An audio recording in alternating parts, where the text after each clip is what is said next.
If you could spend a moment with some remarkable people and discover what their life sounds like, what would you ask? Welcome to Are We On Air? An audio encounter. I'm Armand Nafei, and each episode will feature one conversation with an inspiring friend of mine who will share with us the soundtrack to their life.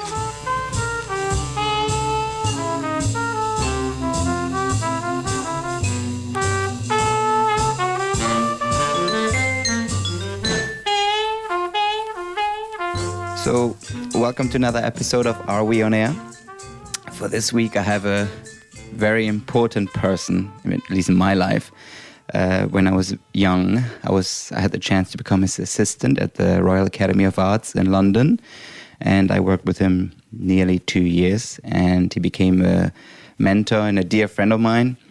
And he is one of the greatest art curators and museums directors and interesting person that I've ever met in my life. His name is Sir Norman Rosenthal. That's Norman, please. Norman Rosenthal. Forget the Sir. Okay, that's just Norman Rosenthal. Welcome, Norman. That's the funny bit. Mm-hmm. So the purpose of this show is basically to pick your brain about the soundtrack to your life and to kind of create a timeline of who you are, but through the medium of music that you are so knowledgeable about as well, especially as you call it, serious music. Well, certain kinds of music, not every kind of music. And certainly I'm not very involved, as you know, with what is loosely called pop music or popular music. Okay, I really am not at all involved. I've always, since a child, I've only been interested in so-called, and it's an unfortunate word, classical music. I rather call it serious music. Serious music that goes from the earliest times when music which is not that far back, because unfortunately, even though we know the ancient Greeks made music, and we know that the ancient Egyptians made music, and we have some idea about how the ancient Chinese people 2,000 years ago and more made music. We have some idea, thanks to the instruments that survive, but we really don't know what music sounded like in those days. So we really don't understand what music is in the Western world till about the beginning of the Renaissance, something like that. But all that music from shall we say, from 1500 to the present day is of great interest to me, and I call it serious music. And then on the other side of that, there is something called popular music. Leads me to my first question. What's your earliest significant musical memory? Well, I've always known what it is. I have this amazing memory of being left alone at home, probably irresponsibly, by my parents, who went out for a bit, and I switched on the radio. I think I must have been about 4 years old. Maybe I was a little bit more. And, the piece of music was on my little red Bakelite. Do you know what Bakelite is? It's a kind of plastic that was quite common in the, late 40s, early 50s. You can find them in, vintage shops and stuff, that kind of material, if you can imagine it. And it's long before the epoch of television even. Television didn't exist in those days.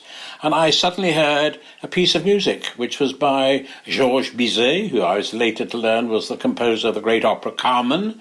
And I heard this thing called the Symphony in C.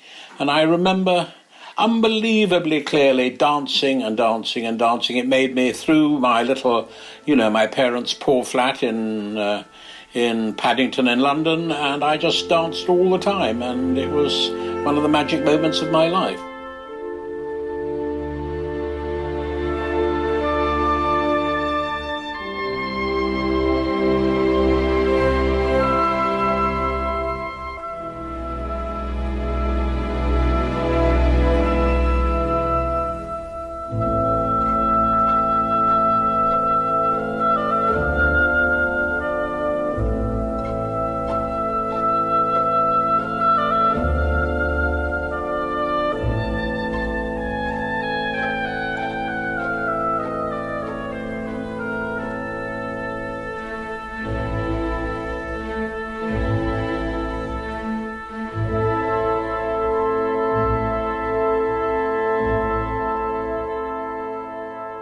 you were the head curator for 32 years at the Royal Academy of Arts in London, and you really changed the game with your exhibitions, and you put the RA on the map, on a global map, and it became very, very exciting. When I got there, it was a fantastically distinguished institution with an amazing history that stretches back, just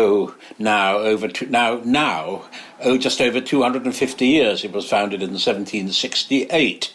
But, like all institutions of this time, they have their ups and their downs, and, the first 30 or 40 years were absolutely brilliant, and then gradually in the 19th century it became an increasingly fuddy-duddy institution. In the 1930s, it had a little bit of a revival with very grand loan exhibitions, and the Royal Academy which at that time, in fact, it still receives no government subsidy of any kind, so it's reliant entirely on income from admissions, income from so-called the Friends organisation and sponsors. But in fact, it has become one of the largest and most spectacular sites because it has these wonderful galleries which were built in the middle of the 19th century, and they're amongst the most beautiful galleries in the world anywhere for staging exhibitions. And I was very fortunate to arrive at a time when the Royal Academy was able to be reinvented. I dare say if I hadn't done it, somebody else would have done, but just so happened that I was there at the right moment, which was very fortunate in my life. And for all of us who had the chance to go and see your exhibitions. Yeah. And some of them, of course, were quite, inverted commas, traditional. We had great exhibitions of, the world of Venice in the 16th century, exhibitions of Caravaggio, exhibitions of Monet and Manet, and so on and so forth. I mean, all the great artists that are, famous in the world. But occasionally I was able to insert, usually at moments of crisis, when things collapsed, a spectacular contemporary exhibition. And the thing about organising exhibitions, at least in my time, maybe it's different now, contemporary exhibitions have to be done very quickly, whereas exhibitions of old things take a long time to prepare generally. And so sometimes things go wrong for all sorts of reasons and you have to do something quickly, and I was able to do these rather groundbreaking contemporary art exhibitions, of which perhaps the most important one was the first one I did at the Royal Academy, which was called, with a colleague, called A New Spirit in Painting, which was the first exhibition to put many now world-famous artists on the international map, including, at that time, George Baselitz, Anselm Kiefer, Sigmar Polke, lots of German artists in particular, when Germany was regarded as a kind of terra incognita by the international art world, and it kind of led to a huge world expansion of the platform for art, I think, in some respects. It was, again, an exhibition which if I hadn't done it, somebody else would have done something similar, but again, I was the right man, and I don't know whether I was the right man, but I was in the right place at the right time to do something that was rather memorable and special. And also it showed artists like Julian Schnabel and Andy Warhol and all sorts of artists who in London were regarded as being slightly off-beam and, not in the centre of what was considered to be art. Yes, and in today's world, I think the word curator gets thrown around a lot, including myself, where I'm a music curator, but I think you're the quintessential curator when it comes to anything slightly academic and intellectual from music and art. What is your process when you put an exhibition together?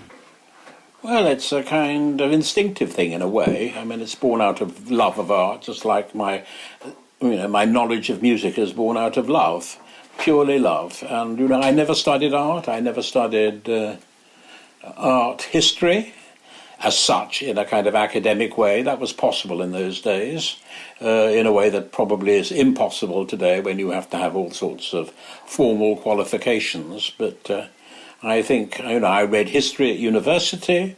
I still regard myself as anything, if anything at all, as a historian and equipped to deal with history, and art is an aspect of history. It's part of, it's historical evidence, if you like, and I've always had that attitude to art. It's about the time in which it is created. One of the things, it's one of the best expressions, one of the best witnesses to a time in which things are made. You mentioned a new spirit, your exhibition, A New Spirit in Painting, and another great exhibition of yours was in the 90s of the Charles Saatchi collection, the Sensation exhibition of the YBAs, the Young British Artists. In those two particular exhibitions, if you could score them with a soundtrack, or if you could give them some sort of soundtrack for each... Well, the kind of music I'm going to select is, for example, two of the crucial artists who were shown in A New Spirit in Painting were George Baselitz and Anselm Kiefer, who were totally unknown at the time in the so-called Anglo-Saxon world, which largely ruled the art world at the time. At that time, the centre of world art had moved from Paris to New York, and the perception of creativity was that everything happened in New York, with maybe a tiny bit in London, a tiny bit in Los Angeles, a little bit of international art in the Rhineland and in Paris, and maybe in northern Italy, in places like Turin and Milan, and that was about it. And if that's a little bit of an oversimplification, it's still largely true. So, what our exhibition did was just to expand the geographical possibilities of place for artistic creativity. Well, in that exhibition, as I say, Baselitz and Kiefer, along with Polka and Richter and other German artists, were very, very central. And so I'm going to pick for that exhibition, and both Anselm Kiefer in particular is very kind of, I won't say he's influenced by Wagner, but many of his themes relate to relate to German history, to German culture, and if you like, the pathos that is somehow central to German, to that aspect of German art, and so I wanted to pick a work by Richard Wagner.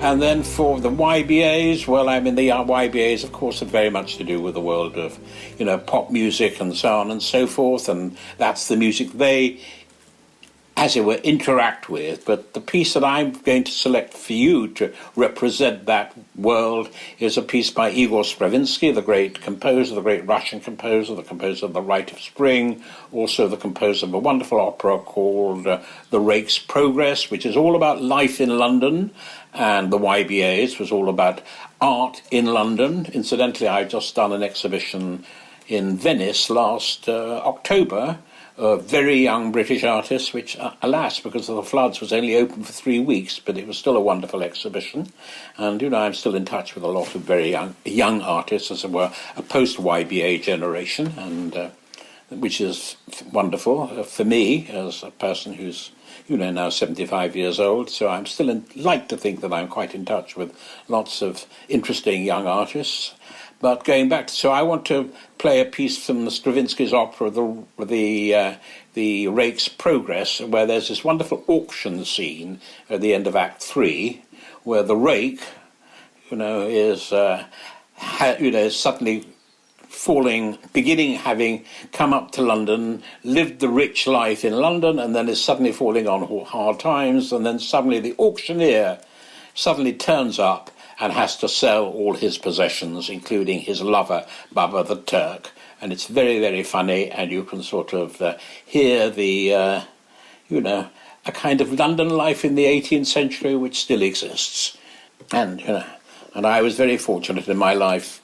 One of the magic moments of my life was when I was about 16 years old. Stravinsky came to London and conducted some concerts. Actually, I heard him conduct about 5 times, but after one performance, I actually was able to lay in wait for him at some place called the Maida Vale Studios in London, where he was doing a recording, and I was actually in a very tiny audience for a very beautiful piece, and I was able to ask for an autograph from Stravinsky, and he gave me an autograph.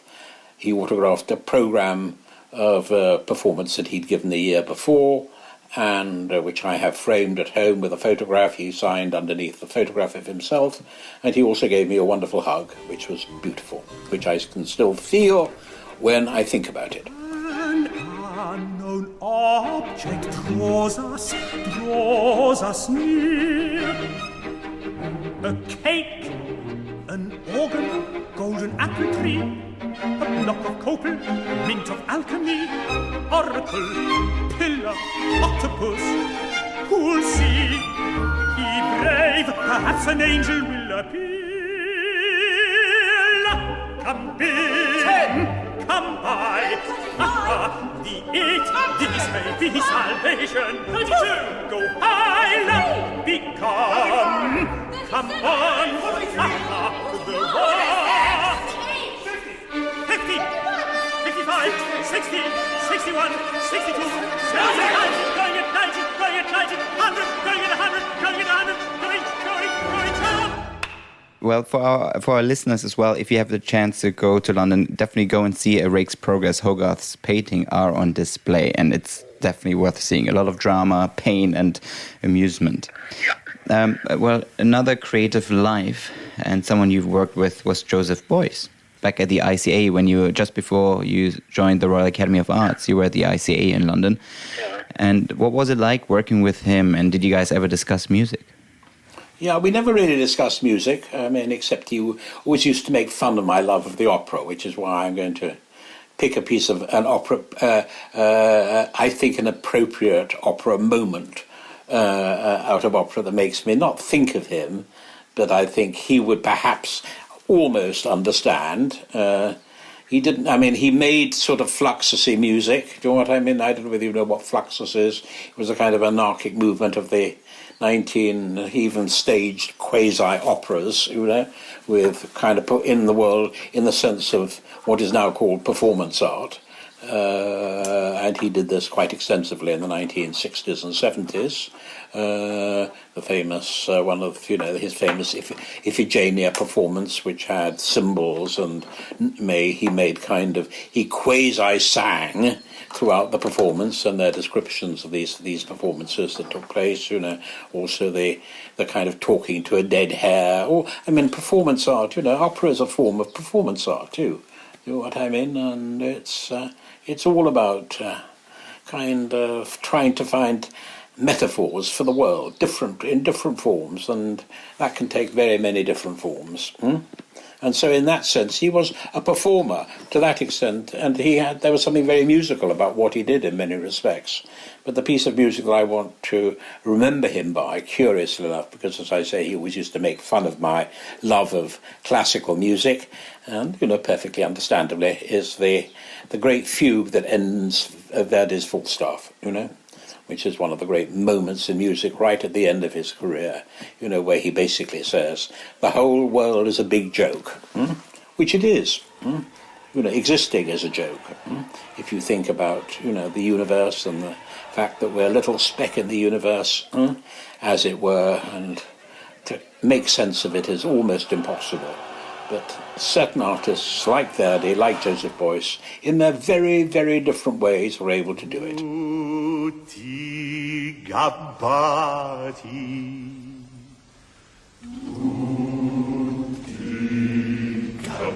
tutti gabbati.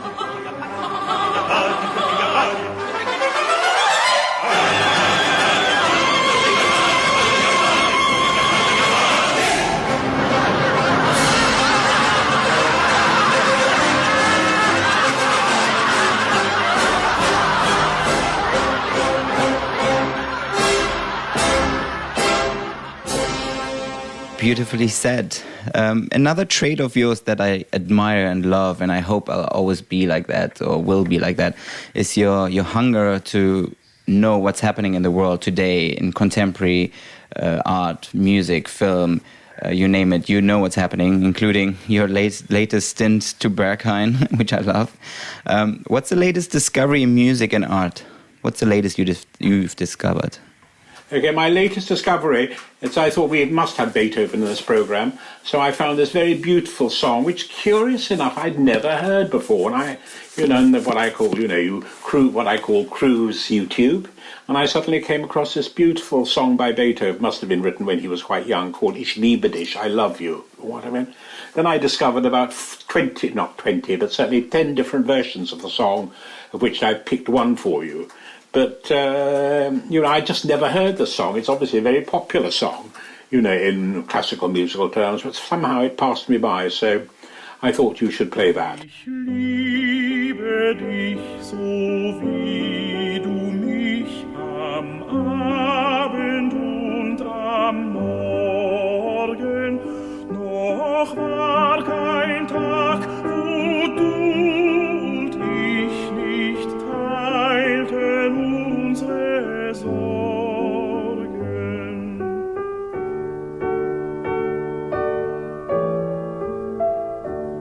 Auch waren sie für dich und mich geteilt, leicht zu ertragen. Du tröstetest im Kummer mich, ich weint in deine Klagen, in deine Klagen.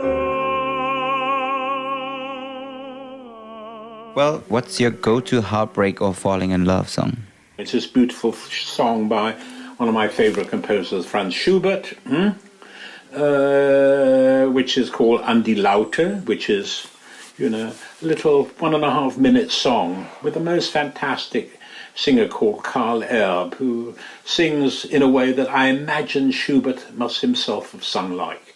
And if you listen to him singing, it feels as though it comes from the early 19th century rather than from the 1930s, And it's coming from another world, and just to hear him sing this little song, An die Laute, to the lute, not to the guitar, now everybody's playing these electric guitars, but to the little lute. It is so touching, but maybe it connects to our times as well. Leiser, leiser, kleine Laute, flüstere, was ich dir vertraute, dort zu jenem Fenster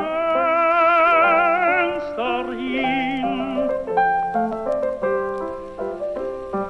Wie die Wellen sanfter Lüfte, Mondenglanz und Blumendüfte, sendest der Gebieterin, sendest der Gebieterin.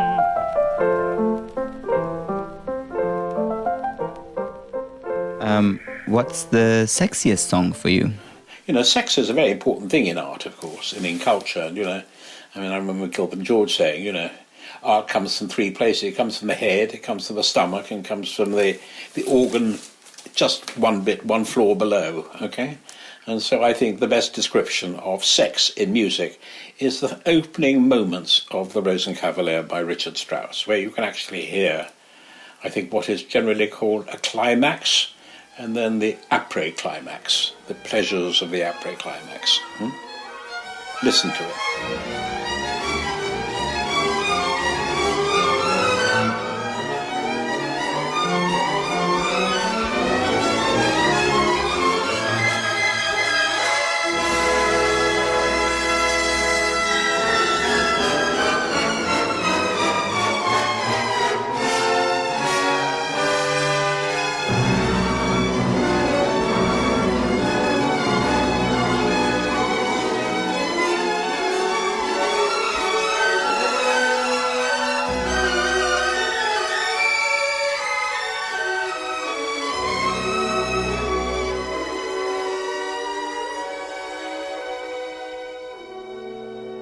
Beautiful. Then you have my final one, which is rather important to me. Yes. Okay? If your life would be a movie, which it is, I think my life has been a movie, what would play in the end credits? And so I picked, of course, Mozart is obviously a composer that I can't live without. And so I picked a rather special piece, a piece which doesn't, a wonderful song. The opening, there's a minor character in The Marriage of Figaro, which is the first opera I ever saw when I was 9 years old, and I remember it so clearly from then. You know, my memories of then are sometimes clearer than my memories of, say, what I was doing 6 months ago. And in the final act, there's this wonderful aria by this little girl called Barbarina. It's her only moment, and it's only, again, 1.5 minutes long. This little girl, she has to go into the garden. In this, a kind of courtly world, and there's a party that has been taking place to celebrate the marriages. You know, the marriage of Figaro with his girlfriend Susanna, and Barbarina. It's part of the plot. I wouldn't want to explain the whole thing, but she has to go. There's a little kind of intrigue going on, and her job has been she's been sent to discover a pin that has been dropped in the garden. Okay, and there she is, sadly looking for the pin. And at the end, she's suddenly halfway through the aria and she's interrupted. And what I feel life is, it's all about looking for little pins in haystacks. And occasionally you find beautiful things. And so I think this beautiful, beautiful aria, "Ha perduto," I've lost things, but I've got to find them again. You know, it kind of is heart-wrenching. Because Mozart, you know, of course there are lots of greater pieces, it's just like the piece of Beethoven I picked. Obviously there are greater pieces of Beethoven than the song I've just given you, which I'd never heard before until about 3 days ago, but I still can't quite get out of my head. And Mozart's, you know, pin song, the little pin song, is one of the most beautiful kind of images in music, because that opera particularly represents real life like no other piece of music.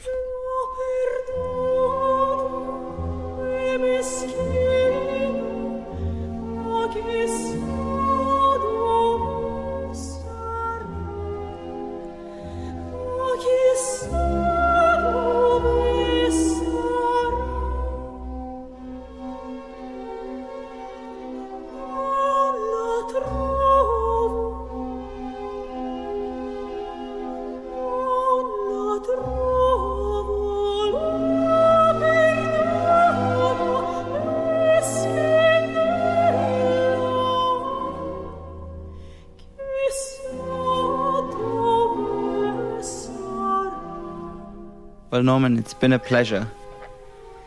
Thank you. How's that? That was fantastic. Thank you for sharing your knowledge with us. It was a treat, to say the least.